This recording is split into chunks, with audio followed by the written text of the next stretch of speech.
پورے جو شہر میں لائٹ نہیں ہے. اب اگر یہ کہہ دیا جائے تو پورا شہر ہی تو مانا جائے گا نا. اور بعد میں کہہ دیا کہ بس مفتی ہاؤس میں تو یہ استثنا رہے گا. تو یہاں تو خدا بند عالم پوری انسانیت کو خسارے میں بتا رہا ہے. اب جو چاہے وہ عمل خیر کرے یا نہ کرے، نماز پڑھے یا نہ پڑھے، روزہ رکھے یا نہ کرے، مجلسیں کرے یا نہ کرے، خسارہ ہے. توجہ کیجیے، سارے انسانیت خسارے میں ہے. کثرت پہ اطلاق ہے آیات میں، نل انسان لفی خسر، دنیا کے تمام انسان خسارت میں ہے، گھاٹے میں. اگر یہ نہ کہتا الا الذین، تو واقعی پھر ہماری زندگی ہی بیکار تھی. پھر یہ نمازیں، پھر یہ روزے، پھر یہ مجلسیں، پھر یہ جلوس، کیا ہوتا ہے ان کا؟ لیکن اللہ نے الا کہہ کے بچا دیا. جہاں بھی قرآن میں الا آیا ہے وہاں سے پھر اچھی بات کہا ہے. لا الہ الا اللہ، کوئی معبود نہیں ہے فقط اس خدا کے. اور بہت ساری آیتیں ہیں قرآن مجید میں اللہ کے ساتھ. قُلْ لَا أَسْأَلُكُمْ عَلَيْهِ إِلَّا الْمَوَدَّةَ فِي الْقُرْبَى، کسی کی محبت نہیں مانگی لیکن قربا کی محبت ہے. تو اللہ یہ جو ہے انسانیت کے لیے رحمت ہے. بچنے کی گنجائش رکھی ہے اللہ نے اللہ کہہ کر. اس اللہ میں اتنی رحیمیت اور کریمیت ہے کہ اگر اللہ نہ کہتا یہ پڑھی ہوئی نمازیں بیکار، رکھے ہوئے روزے بیکار، کیا ہوا نیک عمل بیکار، اس اللہ نے بچا لیا. تو اس کا مطلب اللہ کے بعد جو بھی آیا ہے وہ اللہ کی طرف سے رحمت ہی رحمت ہے. صلوات پڑھے محمد والے سب بہتر صلوات بھیجے محمد والے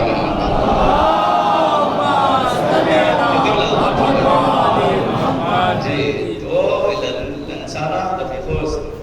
الذین آمنوا وعملوا الصالحات، بس وہ بچے ہوئے ہیں کہ جو عمل صالح، جو ایمان، جو حق کی وصیت، صبر کی وصیت کرتے ہیں وہ بچے ہیں.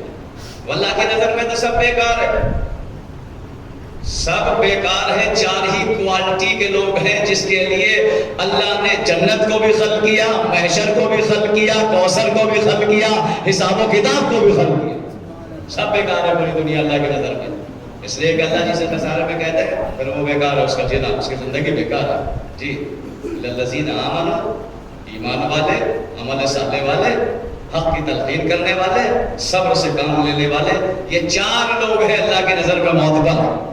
سمجھ لیے جنت کی جتنی آرائش ہے چاروں کے لیے ہے. تو ذرا اپنے اپنے گربانوں میں چھانکو تو تم چاروں میں سے کون سو میں ہو. صلوات بھیجے محمد والے، صلوات بھیجے محمد والے محمد. کون سو میں؟ چار ہے، چار صفت بیان کی ہے جو اللہ کی بارگاہ میں مقبول کیے جائیں گے، جن کے عمل کو تولا اور ناپا جائے گا، جن کے عمل پہ جزا اور سزا دی جائے گی. چار لوگ ہیں. ہر ایک آدمی اپنے نفس کو جھنجھوڑے، اپنے گریبان میں جھانکے کہ ہم کون سے کی فہرست میں ہیں. ایمان والوں کی ہے یا عمل صالح والوں کی میں ہے یا حق والوں میں ہے. اچھا شرط یہ ہے کہ چاروں میں رہنا پڑے گا. میں نہیں کہہ رہا، قرآن کہہ رہا ہے. اگر کوئی یہ سوچے کہ بس میرے لیے ایمان کافی ہے تو وہ بھی خسارے میں. اگر کوئی سوچے کہ میرے لیے عمل صالح، نماز، عبادت، کیونکہ بہت سو کو ناز ہوتا ہے نا، میں بہت نماز پڑھتا ہوں، دکھا دکھا کے نماز پڑھتے ہیں، دکھا دکھا کے مسجد کی طرف پڑھتے ہیں. کہاں جا رہے ہو؟ اگر کوئی کام بھی جاتے ہیں پرائیویٹ تو کہتے نہیں راستے میں مسجد بھی ہے وہاں نماز پڑھ کے جاؤں گا. اللہ کو دکھانے کی ضرورت نہیں ہے، اس نے کرامن کاتبین کو پہرے دار بٹھایا ہے. کرنا تو دوسری بات ہے، تم کچھ سوچو گے بھی وہ بھی لکھا جائے گا. صلوات پڑھے محمد والے محمد پر.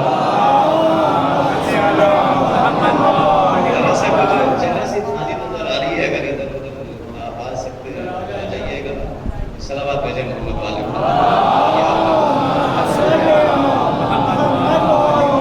نرنتر صلوات بھیج دے محمد والے محمد والے.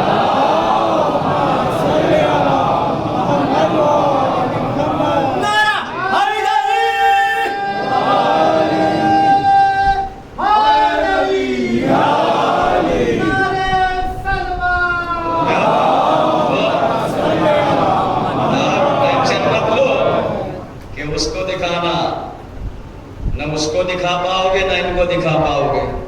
لیے وہ تو دیکھ رہا ہے، اور ان کو دکھاؤ گے تو وہ بھی چلی جائے گی جو پڑھ رہے ہو. تو توجہ تھوڑا سا جی، وہ سب دیکھ رہا ہے. شمار کرو کون سی فہرست میں ہے آپ کا شمار، ایمان والوں میں ہے، عمل صالح والوں میں ہے. ہمارے بہت سارے مولائی شیعہ سمجھتے ہیں صرف مجلس اور ماتم اور حسین کا جلوس ہی عمل صالح ہے.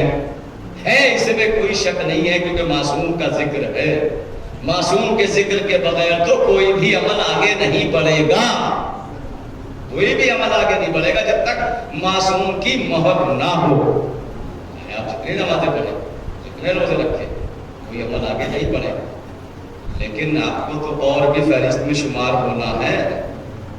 اس لیے کہ چلیے عمل صالح میں آ گئے، نمازیں بھی آ گئی، روزے بھی آ گئے، یہ عمل صالح مجلسیں بھی ہو گئی، یہ جلوس بھی ہو گیا، یہ عزاداری بھی عمل صالح میں ہے جی. لیکن شرط اور بھی آ گئی، تواصوا بالحق وتواصوا بالصبر. یہ عمل صالح حق کی تائید میں ہو، باطل کی تائید میں نہیں ہے. نہیں غور کیا آپ نے؟ یہ جو عمل صالح کر رہے ہیں اس میں بھی حق کی تائید ہو.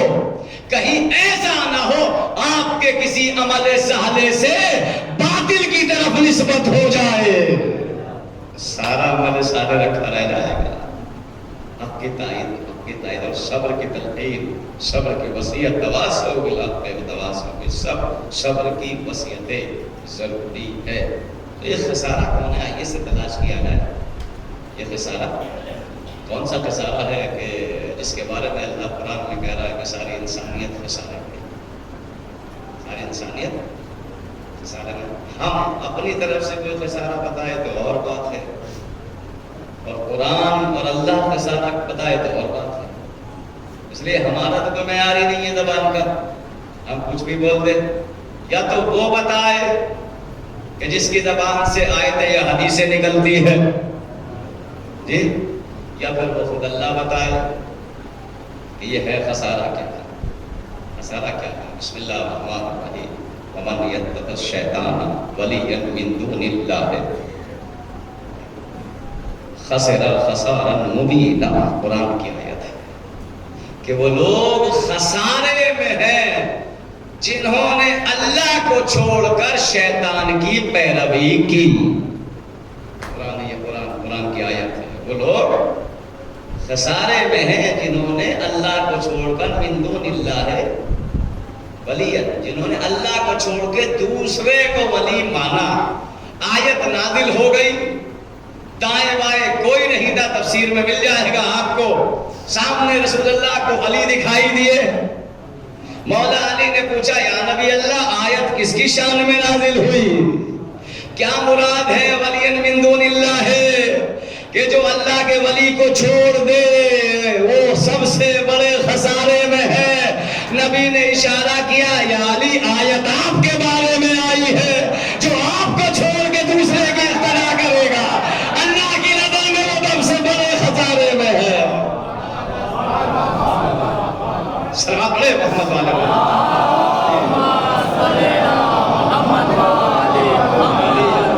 من دون اللہ ہے. جو اللہ کے ولی کو چھوڑ کر، اللہ کو نہیں، اللہ کے ولی کو چھوڑ کر دوسرے شیطان کی ابتدا کرے تو وہ سب سے بڑے خسارے میں.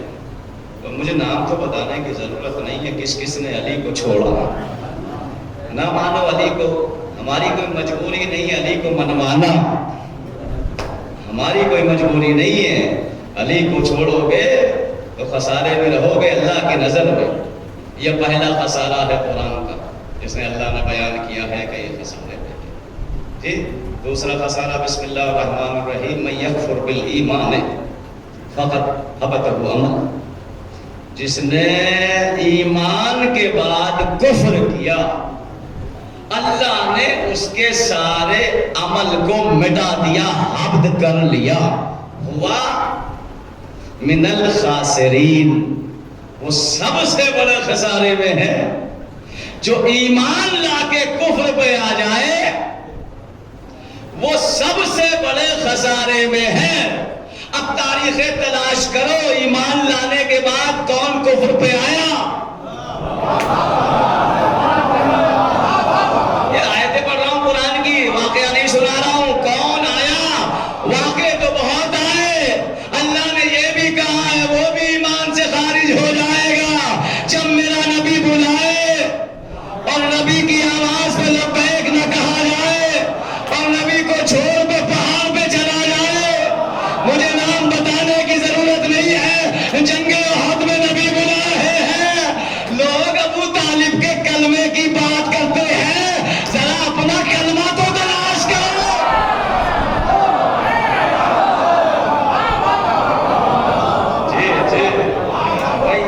بالایمان، جو کفر پہ ہو جائے ایمان کو چھوڑ کر، فقط حبط عملہ، اللہ اس کے سارے عمل کو حبط کر لیتا ہے، وَمِنَ الْخَاسِرِينَ، وہ سب سے بڑے خسارے میں ہے۔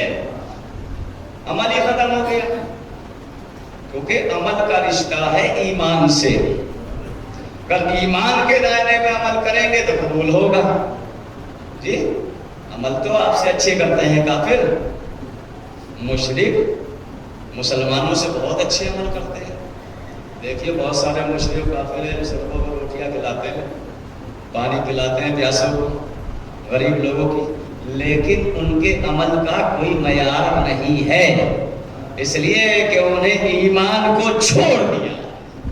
کیا کہنے اللہ کتنا کریم ہے، اس کے ہی عمل کو قبول کرے گا جو ایمان پہ ثابت قدم رہے گا۔ اور کل میں نے عرض کیا تھا ایمان مکمل ہو ہی نہیں سکتا اس وقت تک جب تک کل ایمان پہ ایمان نہ آ جائے۔ صلوات پڑھے محمد والے محمد کا۔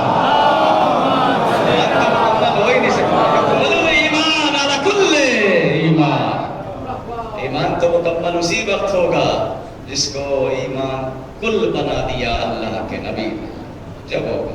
اس لیے بیچارے کافر و مشرکوں کے عمل کا کل جزا یہی مل جائے گی، آخرت میں نہیں ملے گی، کیونکہ عمل کا دار و مدار ہے ایمان پر۔ تلاش کرو کہیں تمہارا ایمان نہ کھسک جائے، کیونکہ ایمان تو بہت جلدی چلا جاتا ہے نا، بہت جلدی چلا جاتا ہے۔ وہ خسارے میں ہے جس نے اللہ کے ولی کو چھوڑ کر شیطان کی اقتدا کی، وہ خسارے میں ہے، اور جس نے ایمان چھوڑ کر ایمان لانے کے بعد کفر اختیار کر لیا، وہ خسارے میں ہے سب سے بڑا خسارہ۔ اللہ کے نظر میں یہ دو لوگ، انشاءاللہ دھیرے دھیرے بیان کرتا رہوں گا میں قرآن کے خسارے جو اللہ نے بتائے ہیں۔ اب یہ عصر ہے کون سا، اس پہ آ جائیے۔ والعصر ان الانسان لفی خسر، تفسیر کا نام ہے تفسیر ابو حمزہ سمالی۔ جی میں نے کل عرض کیا تھا آپ کی خدمت میں کہ عصر سے بہت ساری معنی مراد ہے، 36 یا 72 معنی ہیں عربی زبان میں، عربی کے لغت میں آپ دیکھیں گے عصر کے معنی۔ جی عصر سے مراد علماء کرام نے بتایا ہے کہ صلاۃ الوسطیٰ، یعنی نماز عصر کو بھی کہا ہے کہ اس کی حفاظت کرو، کیونکہ اس کی نماز ہوتی ہے۔ آئیے تفسیر کا حوالے دیکھتے ہیں، کیونکہ اس تفسیر کو ہم نہیں مانتے جس تفسیر پہ معصومین کی سند نہ ہو۔ کوئی بھی تفسیر، اس تفسیر کا کوئی معیار نہیں ہے لیکن جس پہ معصوم کی مہر لگ جائے گی، تفسیر کا میں نے حوالہ دیا۔ پہلا عصر کا معنی بتا رہا ہوں، والعصر اقسم بخروج قائم آل محمد۔ اللہ کے کہنے کا مقصد یہ ہے کہ اس وقت عصر کی قسم جب قائم آل محمد خروج کرے گا۔ جب ہم نے تاریخوں میں دیکھا کہ وہ کون سا وقت ہوگا جب محمد کا آخری بیٹا آئے گا، تو تاریخوں نے یہی بتایا وہ وقت عصر ہوگا جب کعبے پہ علم لگایا جائے گا۔ صلوات علی محمد والے محمد۔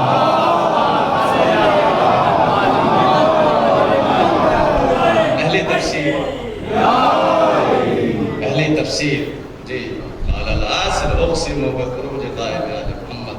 دوسری تفسیر قال العصر اقسم صلاة العصر التي اصلها امیر المومنین۔ اس وقت عصر کی قسم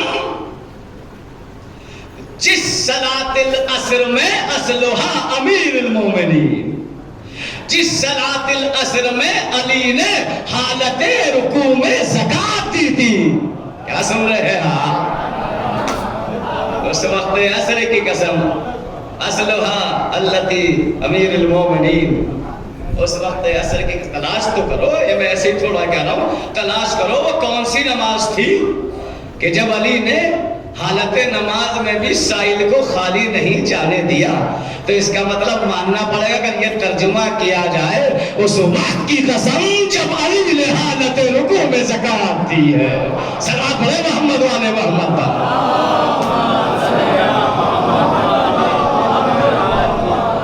ایسے ہی تھوڑا ہی کھاتا ہے اللہ میاں قسم، جی اور قسمیں ہیں نا، دوسری تفسیر تیسری تفسیر، قال العصر اقسم بصلاۃ الحسین فی کربلا، وقت عصر حسین کی پڑھی ہوئی اس نماز کی قسم جو وقت عصر حسین نے کربلا میں، جہاں 30 لاکھ 80 لاکھ 5 لاکھ لشکر کی کوشش یہ تھی کہ حسین نماز نہ پڑھے، جو کی جگہ جملے پر سارے لشکر کو کچل کر حسین نے وقت عصر زمین کربلا پہ سجدہ کر کے عصر کی قسم اپنے نام لکھوا دی ہے۔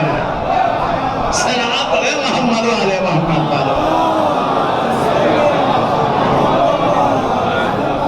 یہاں سارے لشکر کی کوشش یہ تھی کہ حسین نماز نہ پڑھے، تو ماننا پڑے گا جی کہ یہ عصر کوئی عام وقت نہیں ہے، بلکہ اتنا نازک وقت تھا کہ جہاں توحید مٹ رہی تھی، جہاں اللہ کی توحید پہ حرف آ رہا تھا۔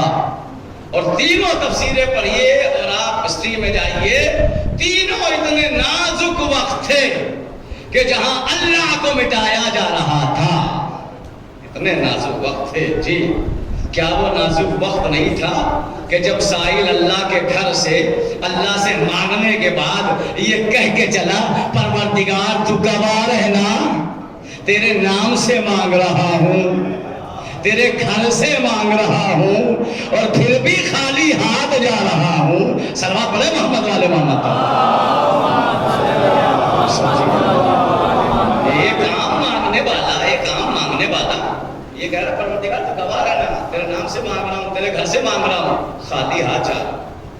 اللہ کو یہ جملہ پسند، علی کو یہ جملہ پسند نہیں آیا کہ یہ جو سب کو دیتا ہے کوئی اس کے گھر سے خالی چلا جائے، کیونکہ مولا علی کے ذہن میں جملہ تو یہ تھا نا، اللہ نے مجھے بنایا ہے مشکل کشا، اور مشکل کشا اسے کہا جاتا ہے کہ جب اس سے کوئی سوال کیا جائے جی، تو علی نے یہی تو سوچا ہوگا میں تو مشکل کشا ہوں، اور سائل مانگ رہا اللہ کے نام سے، کیوں نہ اللہ کی نماز میں عبادت میں انگوٹھی دی جائے، تاکہ انگوٹھی دے کے میرا شمار ولی میں ہو جائے اور اللہ کی توحید بچ جائے۔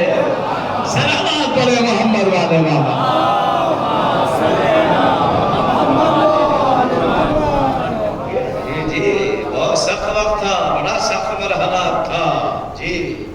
ایسے ہی کربلا کا واقعہ ہے، کوشش تھی یزید کے لشکر کی، یہ چرچا بھی ہوئی، گفتگو بھی ہوئی۔ جب نماز پڑھنے کی بات آئی تو بہت سے لوگوں نے کہا حسین نماز پڑھ کے کریں گے کیا، حسین کو نماز کا فائدہ کیا ہوگا، نماز حسین کو بچا تھوڑے پائے گی، حسین تھوڑا ہی بچ رہے تھے نماز پڑھ کے، نماز پڑھا کے توحید بچا رہے تھے، یہی تو پیغام دے رہے تھے، حسین نہیں اللہ کی توحید کو بچا رہے تھے، نبوت کو بچا رہے تھے، رسالت کو بچا رہے تھے۔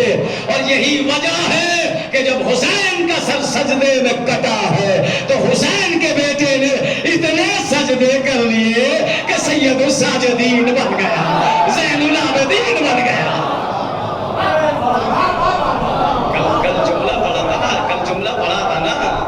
کل جملہ میں نے پڑھا تھا، یہ سید الساجدین جو بنے ہیں چوتھے امام، جی یہ اوپر سے ہے کنیکشن، شجرے سے ہے، شیر سے ہے۔ کل میں نے جملہ پڑھا تھا تب عابد بھائی کہ مولا علی کی جتنی فضیلتیں ہیں ان کو پلٹائیے ابو طالب کی طرف، بیٹے کے نسبت دادا پر دادا کی طرف دی جاتی ہے۔ جی جس کا بیٹا اچھا ہوگا اسی کے لیے کہا جاتا ہے باپ بھی اچھا ہوگا، دادا بھی اچھا ہوگا۔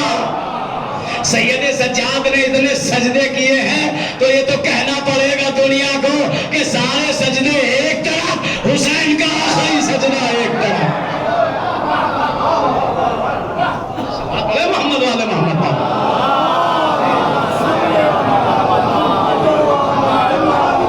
والے محمد کہہ رہے ہیں آپ کو کہ کوئی نہ کوئی ایسی نیکی وراثت میں لاؤ تاکہ تمہارے بزرگ تمہیں یاد کرے۔ جی اچھا کمال تو یہ ہو گیا، یہ سمجھ میں نہیں آتا بھائی آپ کا بیٹا، آپ کا پرپوتا جی آپ کے نام سے تو جانا جائے گا جی، آپ کے نام سے جانا جائے گا۔ یہ کمال ہے نسل ابو طالب کی، بیٹے پوتے تو ہیں جناب ابو طالب کے قبلہ، اور کہلاتے کیا ہے؟ ابن رسول اللہ، ابن رسول اللہ، فرزند رسول، فرزند رسول، پروردگار فرزند ابو طالب کیوں نہیں کہا جاتا؟ کہ اب بھی نہیں سمجھ میں آیا سونے ابو طالب کتنا پاک ہے؟ نہیں سوچا، نہیں توجہ نہیں کیا۔ صلوات بھیجے محمد والے محمد پر۔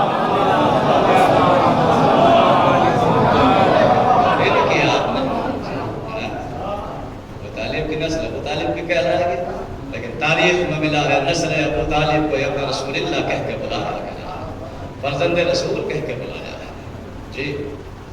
اچھا اگر کسی نے پردادا کو دیکھا ہوگا جی تو وہ پوتے کو دیکھ کے کہے گا کہ اس کا پوتا اس کی شبیہ ہے، اس جیسا ہے جی۔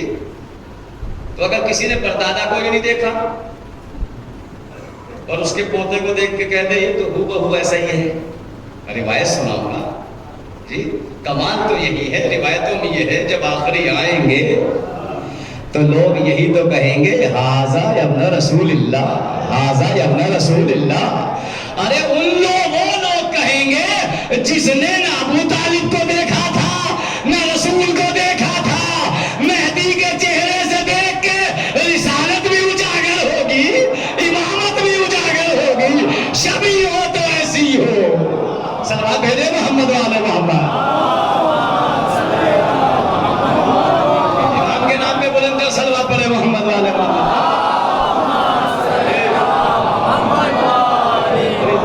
جب امام آئیں گے تو یہی کہیں گے ھذا ابن رسول اللہ، یہ تو رسول کا بیٹا ہے، یہ تو رسول کا بیٹا ہے۔ وہ کہے کہ جنہوں نے رسول کو دیکھا نہیں، بے آخری زمانے ہم نے تھوڑا ہی دیکھا رسول اللہ کو، جنہوں نے دیکھا تھا وہ دیکھا تھا، کیا کمال ہے۔ توجہ کیجئے گا، اللہ قسم کھا رہا ہے، العصر ان الانسان لفی خسر، زمانے کی قسم، انسان خسارے میں، گھاٹے میں، نقصان میں۔ پروردگار فرما رہا ہے قرآن میں سورۃ نساء، اگر مجھے یہ خطرہ نہ ہوتا کہ میرا مومن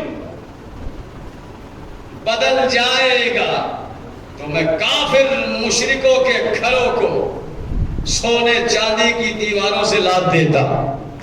ان کے کھانے پینے کے برتن سونے کے ہوتے، دیواریں چاندی کی ہوتی، لیکن مجھے خطرہ ہے کہیں مومن دیکھ کے گھبرا نہ جائے کہ یہ حق پر ہے۔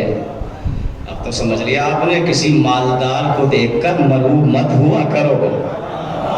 ارے نہیں سمجھے؟ ہاں جی، اگر مجھے یہ خطرہ نہ ہونا ہوتا کہ میرا مومن جو ہے انہیں دیکھ کے کہیں گمراہ نہ ہو جائے کہ یہ ان کے گھر، ان کے دیواریں، ان کے برتن، ان کے گلاس، ان کے سب کٹورے سونے چاندی کے ہیں، کہیں یہ حق پر ہے تو میرا مومن بچل جائے گا، ورنہ میں سجا دیتا۔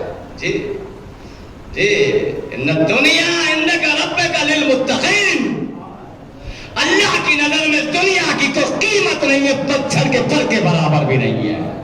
اللہ کی نظر میں اگر قیمت ہے تو متقین کی قیمت ہے، متقین کی قیمت ہے۔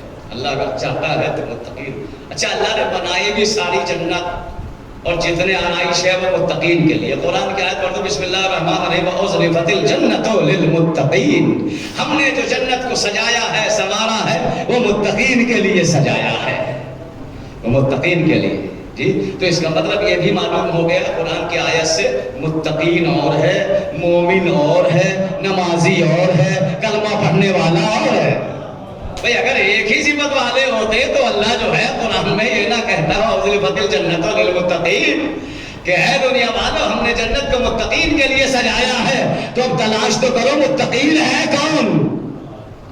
متقی کا ذکر نہیں ہے، متقین ہے آیت میں، اور متقین ہے جمع۔ اگر متقین ہے تو متقیوں کا امام بھی تو ہوگا۔ دوسرا جملہ سن کے خاموش نہ رہنا، کائنات میں ایک ہی تو فرقہ ہے جو صبح شام اعلان کرتا ہے امام المتقین۔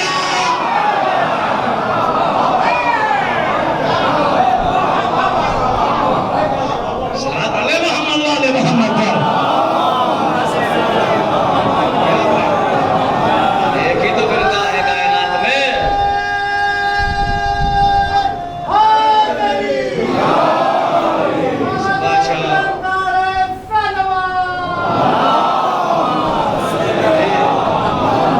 متقین کا ذکر کیا ہے اللہ نے، اور امام کا ذکر ہو رہا ہے اذان میں، تو دلیل تو ہو گئی نا ہمارے پاس، متقین ہے تو امام ہے، اور امام ہے تو متقین ہے۔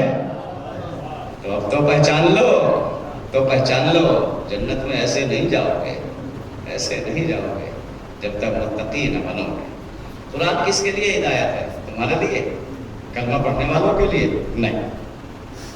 جی، الف لام میم ذالک الکتاب لا ریب ھدی للمتقین۔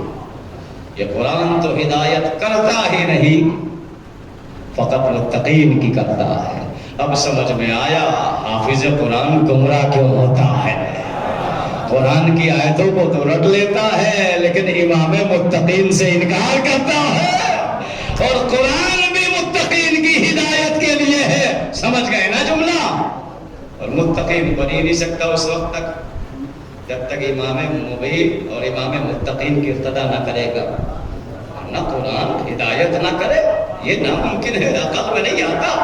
جی، اتنے حفاظ بیٹھے ہیں قرآن کے، لیکن گمراہ کے گمراہ اگر پوچھا جائے کون ہے تو جانتے ہی نہیں، اس لیے کہ قرآن متقین کی ہدایت کرتا ہے۔ اور بہت مشہور و معروف واقعہ ہے کہ مولا قمر کے ساتھ چلے جا رہے ہیں، راستے میں ایک قاری، ایک حافظ تلاوت کر رہا ہے بہت اچھے دہن سے، بہت اچھے لہجے سے۔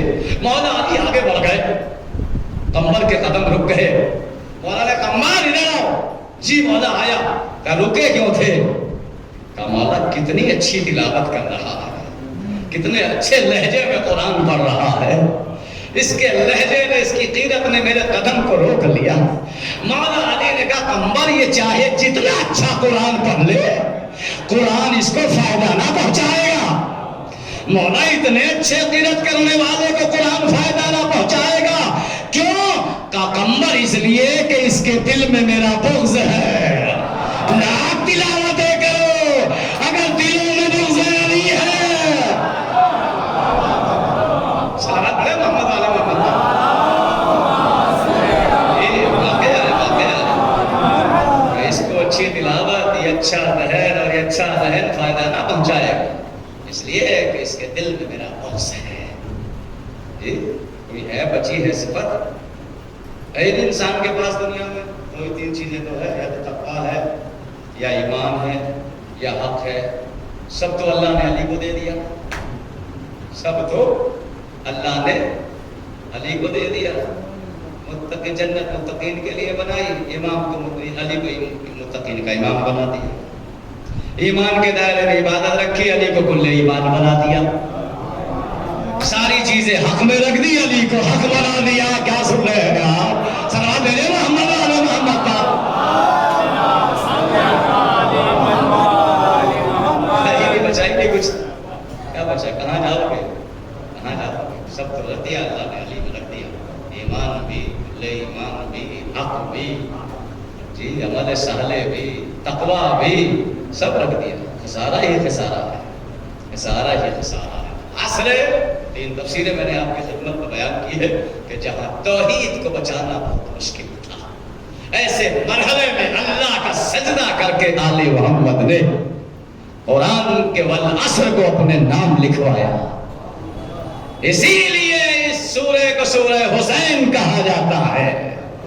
اس لیے جب ایمان کی بات ہوتی ہے تو کل ایمان سے بڑھ کے کس کا ایمان ہوگا؟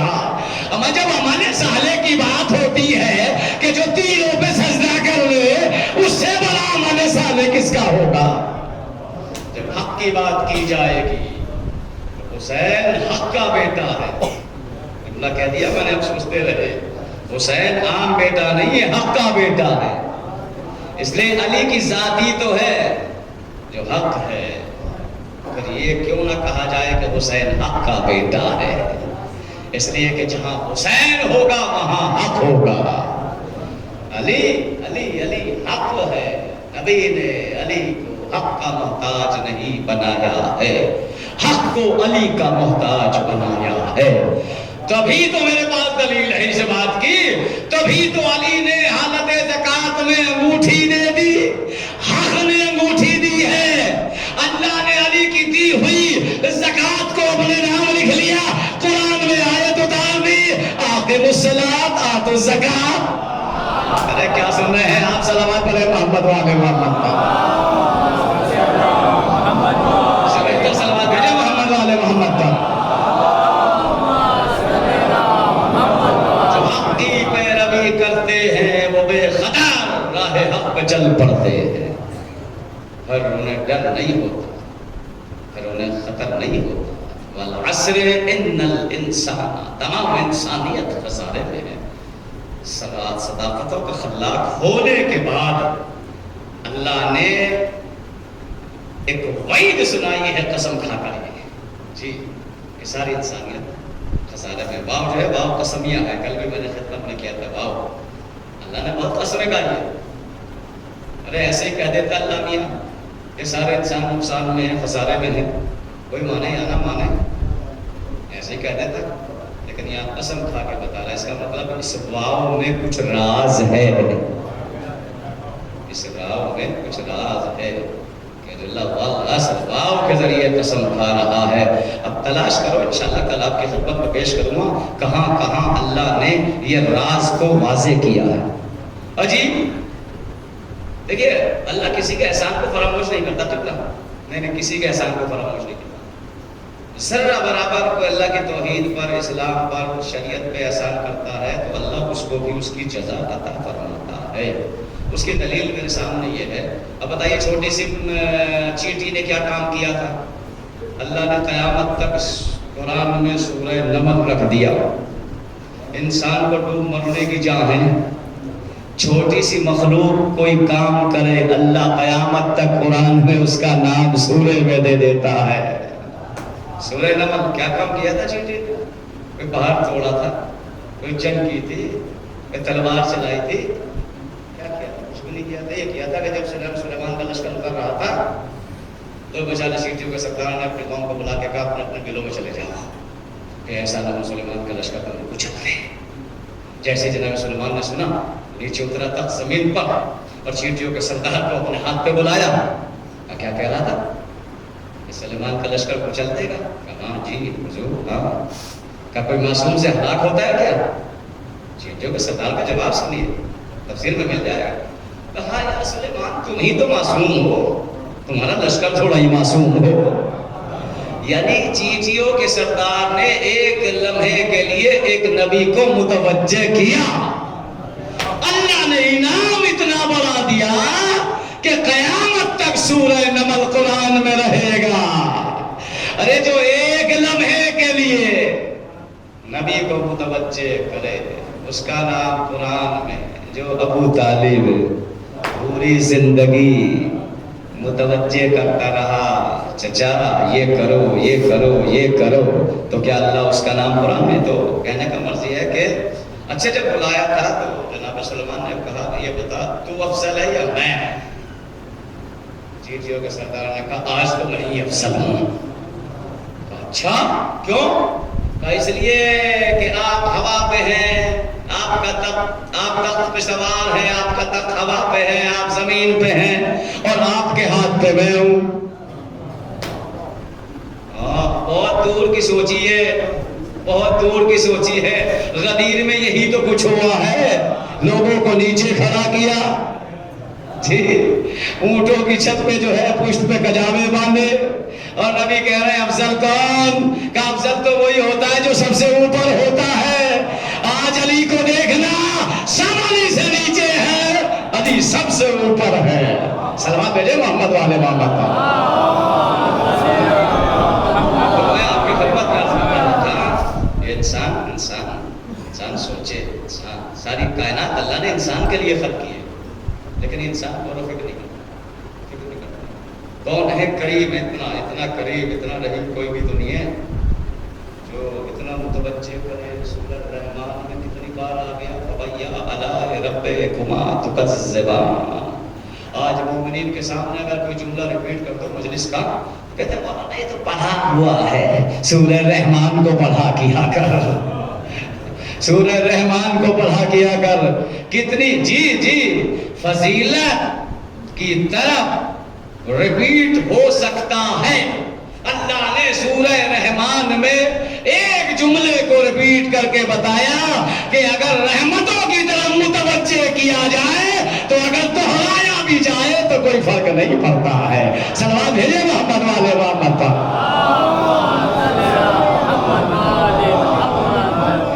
ساری انسانیت خسارے میں ہے، بچا ہے بس صرف وہ جو عمل صالح، ایمان، حق اور صبر کے ساتھ۔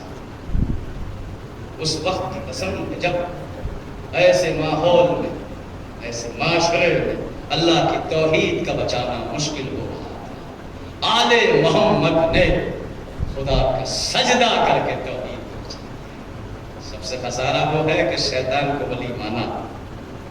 بتانے کی ضرورت نہیں ہے کہ کون کون شیطان کو ولی مانتا ہے۔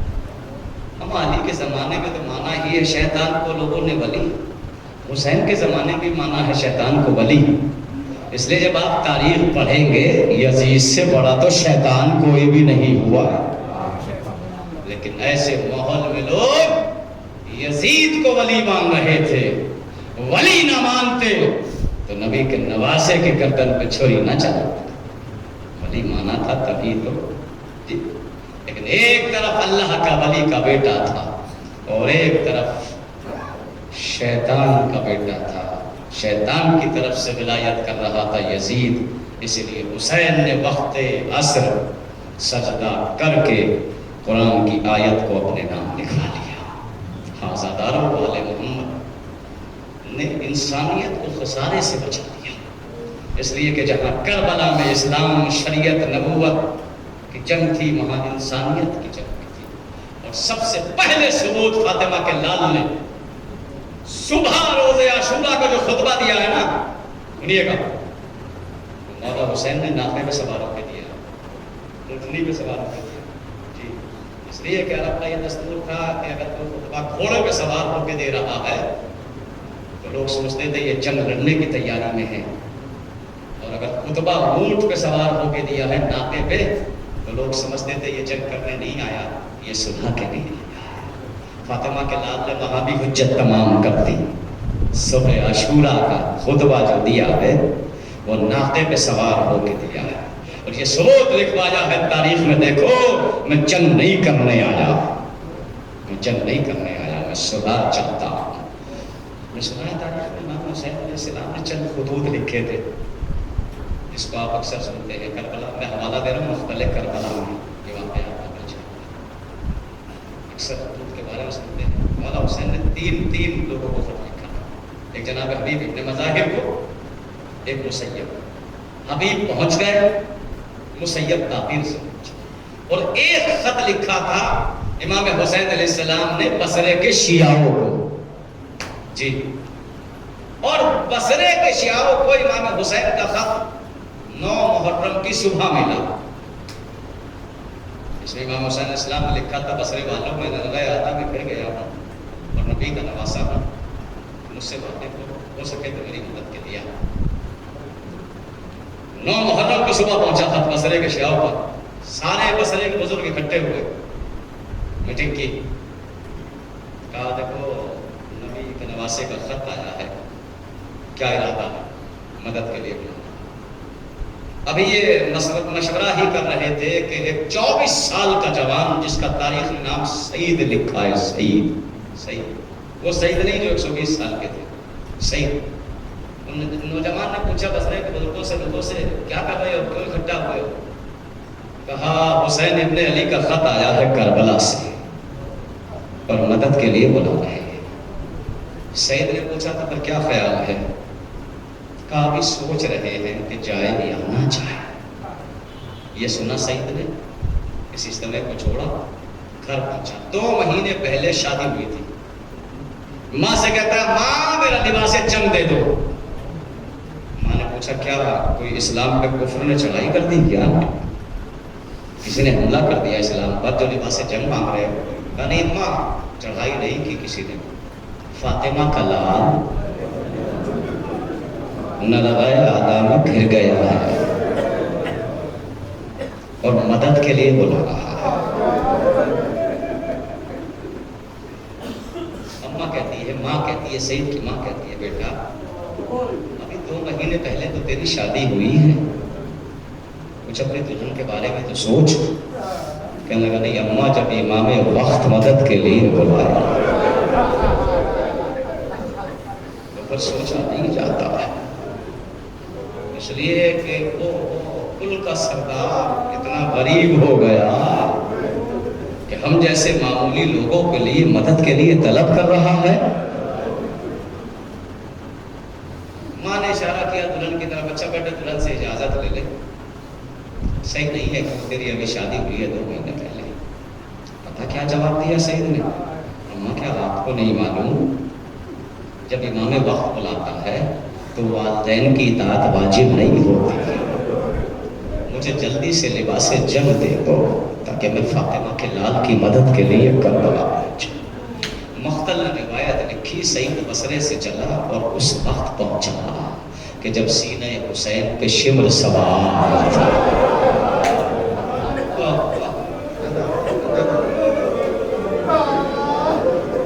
مختل میں چاروں طرف لاشیں ہی لاشیں پڑی ہوئی تھی. سعید کی سمجھ میں نہیں آیا کون سا حسین ہے، کون نبی کا نواسا ہے، کون زہرا کا بیٹا ہے. چاروں طرف لاشیں ہی لاشیں تھی.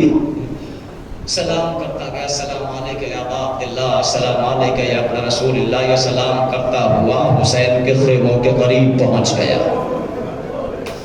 جیسے ہی علی کی بیٹی کے کانوں میں آواز آئی، سید سجاد کا شانہ ہلایا. بیٹے کوئی چاہنے والا آیا ہے، آپ کے بابا کو رسول کا بیٹا کہہ کے سلام کر رہا ہے. ازادارو سید سجاد نے کہا بھوپی احمد ذرا خیمے کا پردہ تو ہٹائیے. پوچھا من انتا، کون ہے تو؟ ہاتھوں کو جوڑ کے کہتا مولا میں بصرے کا رہنے والا ہوں، آپ کے بابا کا خط گیا تھا، مجھے آنے میں تاخیر ہو گئی، میرا مولا حسین کہاں ہے؟ سید سجاد طرف گئے.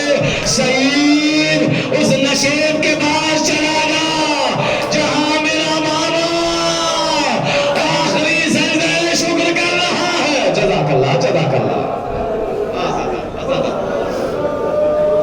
سعید کے ہاتھ میں تلوار ہے، گھوڑے پہ سوار ہے.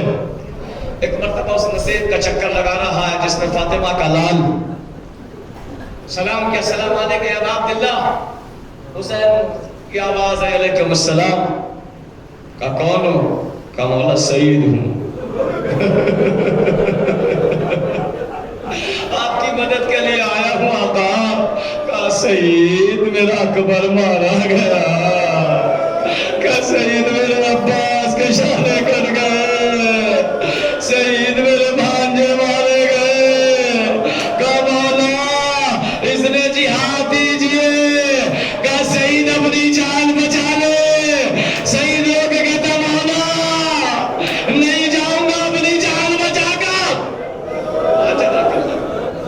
مولا تاریخ نے لکھا کہ سعید نے چند لمحے جنگ کی اور حسین پہ قربان ہو گیا.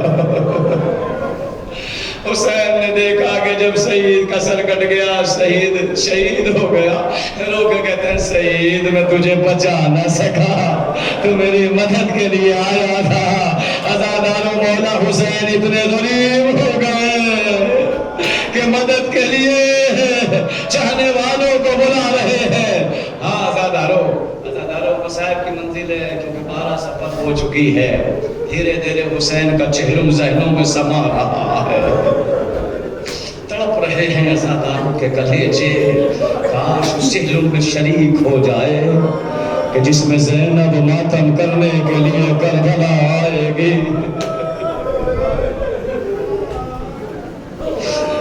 عزادارو آل محمد کا قافلہ بازار میں کھڑا ہوا ہے. ابن قتیبہ حج سے واپسی پہ آنے کے بعد بازار شام کے قریب جہاں کو یہ قافلہ گزر رہا ہے وہاں کرائے پہ گجرا رہ رہا ہے۔ جب آل محمد کا قافلہ پہنچا بازار شام میں تو ابن عتیبہ نیچے اترا چھت سے، بازار میں آیا، کیا دیکھا لوگ نئے نئے کپڑے پہنے اور تماشے بج رہے ہیں۔ ابن عتیبہ ایک شامی کو پکڑ کے کہتا ہے یہ شامیوں کی آج کون سی عید آ گئی؟ عید گزرے تو بہت دن ہو گئے، یہ شامی کس بات کی خوشی منا رہا ہے؟ کسی نے کہا تجھے نہیں پتا کیا نیا ہے کیا؟ کہا نہیں نیا تو نہیں ہوں، رہنے والا تو عرب کا ہی ہوں۔ مجھے نہیں پتا کیا ہوا؟ کہا نہیں ایک خارجی نے خروج کیا تھا کربلا میں، اس کو یزید نے قتل کرا دیا اور ان کے گھر والوں کو قید کر کے یزید کے سامنے پیش کیا جا رہا ہے۔ ابن عتیبہ کہتا میں نے کوئی توجہ نہیں دی، بازار کی طرف آگے بڑھ گیا تو میں نے دیکھا کہ ایک قیدی جس کے گلے میں توڑ، ہاتھوں میں ہتھکڑیاں، پیروں میں بیڑیاں، سر کو جھکائے ہوئے۔ ابن عتیبہ کہتا میں نے نہیں پہچانا، پھر اس سر کے قریب گیا جس سر پہ امام حسین کا سر تھا، دیکھا ایک نیتا کا سر ہے اور آنسو بہا رہا ہے۔ میں نے آگے بڑھ کے کہا سر تو کیوں روتا ہے؟ جب تو نے خطا کی تھی تب رو کیوں رہا ہے؟ ابن عتیبہ کہتا میں نے جیسے یہ جملہ کہا ابن عتیبہ تو نے پہچانا نہیں، میں تیرے نبی کا نواسا حسین۔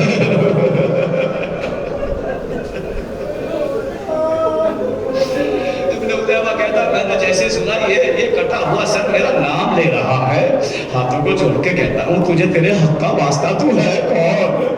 کہا ابن عتیبہ میں علی ابن علی کا بیٹا حسین ہوں۔ ایک مرتبہ ابن عتیبہ ہاتھوں کو جوڑ کے کہتا ہے مولا آپ کا سر لوگے نیزہ پہ اچھا آقا یہ بتائیے یہ بیویاں کون ہیں؟ کہا ابن عتیبہ آنکھوں کو بند کر لے، یہ میری بہن زینب۔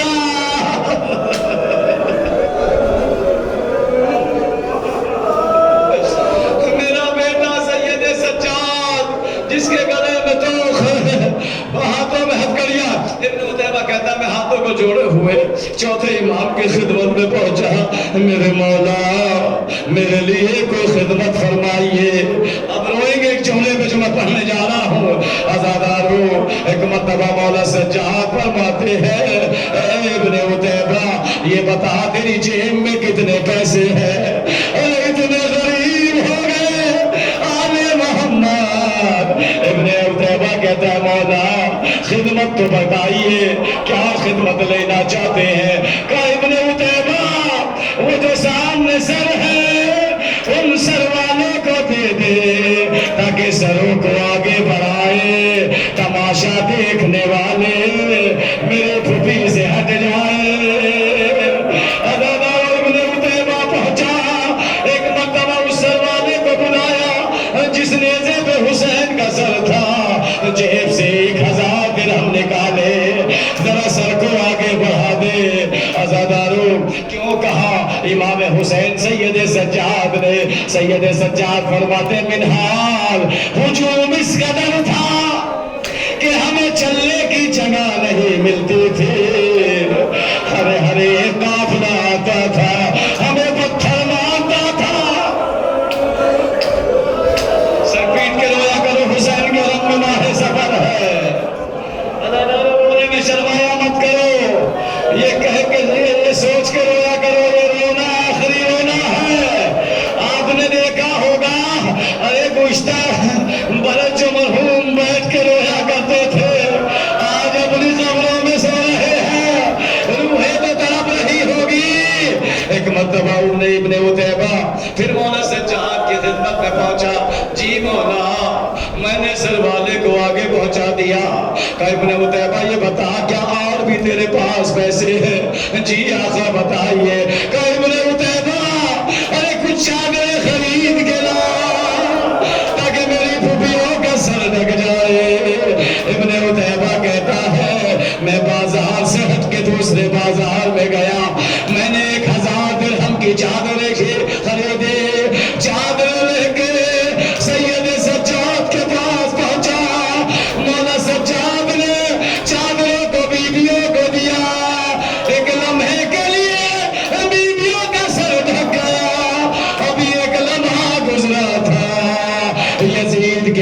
ہی آگے بڑھے.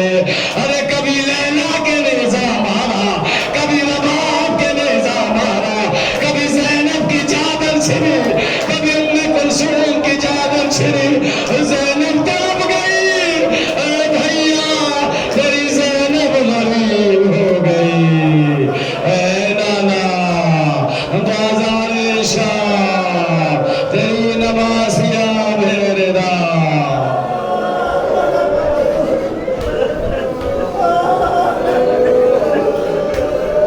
انا للہ و انا الیہ راجعون.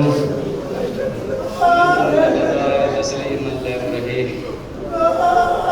اللهم اغفر للمؤمنین والمؤمنات والمسلمین والمسلمات الاحیاء منهم والاموات. تاب بیننا بینهم بالخیرات انک موجب الدعوات انک علی کل شیء قدیر. مولا اس مختصر سی عزاداری کو قبول فرمائیے. شہزادی زہرا حقیروں کے آنسوؤں کو قبول فرمائیے. یا اللہ امام حسین علیہ السلام کی مظلومی صداقت کا واسطہ تیری بارگاہ میں جو اس وقت ہاتھ پھیلے ہیں ان ہاتھوں کی نیک حاجتوں کو قبول فرما. جو مریض ان کو شفا عطا فرما, جو بے اولاد ہیں ان کو سہل اولاد عطا فرما. پروردگار آل محمد کی مظلومی کا واسطہ جہان سے جلد اس مزید بیماری کو دور فرما تاکہ چہلوں میں حسین کا ماتم کر سکے, حسین کی عزا کر سکے. میرے مولا 2 سال ہو گئے عزادار دل بھر کے روئے نہیں ہے, دل بھر کے عزاداری نہیں کی ہے. مولا ہمیں توفیق عطا فرما کہ آپ کی عزاداری زیادہ سے زیادہ کر سکے, آپ پہ زیادہ سے زیادہ گریہ کر سکے. پروردگار کائنات میں جہاں بھی شیان حیدر کرار ان کی جان و مال کی حفاظت فرما, مزار مقدسہ کی حفاظت فرما. ہماری قوم کے جوانوں بچوں کو شر شیطان سے محفوظ رکھنا. ہمارے بزرگوں کو قوت عطا فرما. کوئی غم نہ دینا اس ایام غم میں سوائے غم حسین علیہ السلام کے.